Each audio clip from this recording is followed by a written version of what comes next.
दुसरीकडे दोन्ही ठाकरे बंधू एकत्र येण्याच्या चर्चा सुद्धा होत आहेत. कार्यकर्त्यांचं मनोमिलन झालंय, मात्र अजून दोन बंधूंकडनं कुठल्याही प्रकारे याबाबतीत भाष्य येत नाही. खालच्या स्तरावरती काय नेमका उत्साह आहे? नाही, खालच्या स्तरावर पदाधिकाऱ्यांमध्ये बऱ्यापैकी उत्साह आहे आणि आज जे रक्तदान डे आहे त्याच्यात बऱ्याच वेळेला म्हणजे उद्धवजींच्या वाढदिवसानिमित्ताने आले आम्ही तो एक पराक्रम नक्की झालेला आहे.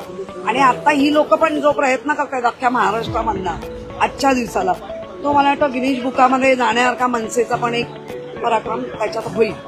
आता राहिला कार्यकर्त्यांमध्ये आणि पदाधिकाऱ्यांमध्ये.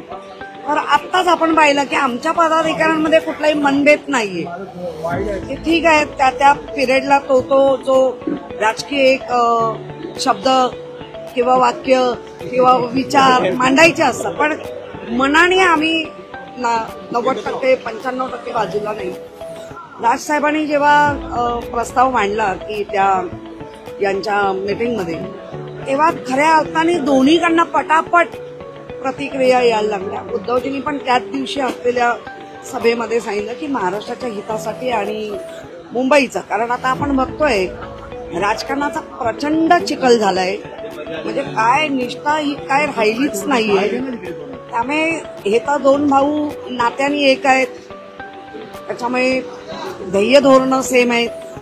त्यामुळे एक होणं हे आता कार्यकर्त्यांना मतदाराला पण वाटायला लागलंय. त्यामुळे दोन भावांनी विचार लवकर करावा की काय करायचं आहे.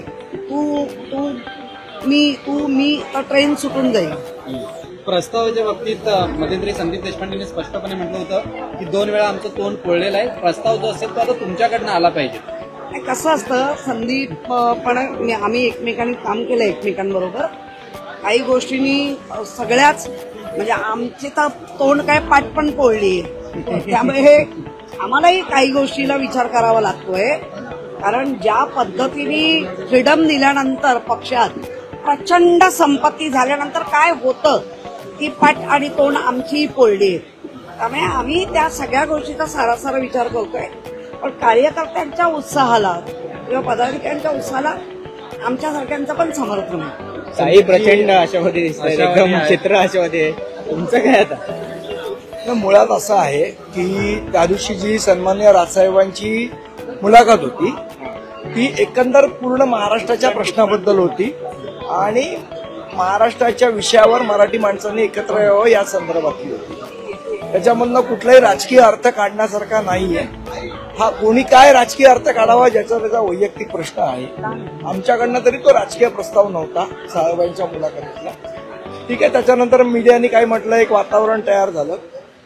मला असं वाटतं याचा जो निर्णय आहे तो दोन्ही पक्षाचे नेते योग्य वेळी करतील. त्याच्यामध्ये आम्ही काही बोलावं असं नाहीये. शेवट आम्ही दोन्ही पक्षाचे जे कार्यकर्ते शिवसैनिक असतील किंवा महाराष्ट्र सैनिक असतील हे पक्ष आदेशावर चालणारे लोक आहेत.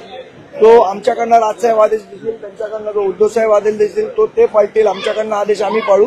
त्यामुळे आम्ही आदेशावर चालणारे महाराष्ट्र सैनिक आहोत. तो निर्णय राजसाहेब घेतील, त्या निर्णयाबरोबर आम्ही असू. किशोरीताई, आता मनसेच्या युतीला सुरुवात झाली असं म्हणायचं का? आजच्या या किशोरी पेडणेकरांच्या भेटीमुळे शिवसेना उद्धव बाळासाहेब ठाकरे पक्ष आणि मनसे अशा जर भेटींमुळे युत्या होत असत्या तर याच्या आधी आम्ही खूप वेळा भेटलो. किशोरीताई असं म्हणतायत की या दोन भावांनी आता एकत्र आलं पाहिजेत, ज्या पद्धतीची परिस्थिती आहे. तर मला असं वाटतं राजकारण हा खूप कॉम्प्लेक्स विषय आहे. मी किंवा किशोरी आम्ही दोघांनी ठरवून काय होणार नाहीये. शेवट हे दोन भावांनी ठरवावं लागेल आणि ते ज्यावेळेला ठरवतील त्यावेळेला गोष्टी होतील. पण संदीपजी असं वाटत नाही का पहिल्या ऍपमध्ये गाडी निघून जाईल, कुणीतरी सुरुवात करायला पाहिजे, नेमकी कोणी स्टेशनवर जाईल?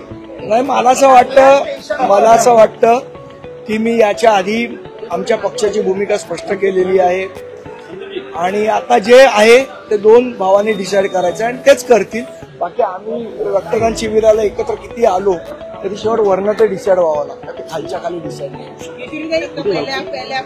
नाही, मी तेच म्हटलं पहिल्या होत आहे हे दिसतंय, पण चांगल्या स्टेशनला गाडी उभी राहील. प्रचंड आशावादी दिसतंय, चित्र प्रचंड आशावादी दिसतंय. असायलाच हवं, कारण ज्या पद्धतीने मी परत सांगेन चिखल झालाय, त्या चिखलातला कमळ सगळ्यांनाच फळणारं नाहीये.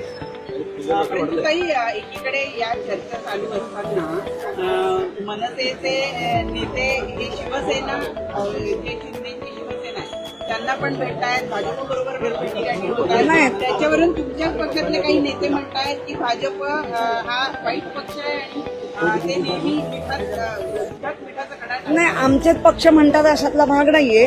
राजसाहेबांनी पण अनेकदा त्यांचे बिन दुखता कान टोचले. आम्ही फक्त दुखून टोचलोय, ते न दुखता टोचले. ते शब्दाचा मारा म्हणतात ना, टिंब टिंब ते शाणे. त्यामुळे राजसाहेबांनी पण काही गोष्टी मांडल्या आहेत महाराष्ट्राच्या हिताच्या, मुंबईच्या मराठी हिताच्या. त्यामुळे आम्ही आशादायी आहोत. जसं संदीपने सांगितलं की आम्ही जरी प्रवक्ते नेते असलो तरी अंतिम निर्णय दोन्ही भाऊ आणि दोन्ही पक्ष प्रमुख घेतील. नवीन घडामोडी पाहण्यासाठी आजच आम्ही मुंबईकर 24 तासला लाईक करा, सबस्क्राईब करा आणि अपडेट रहा.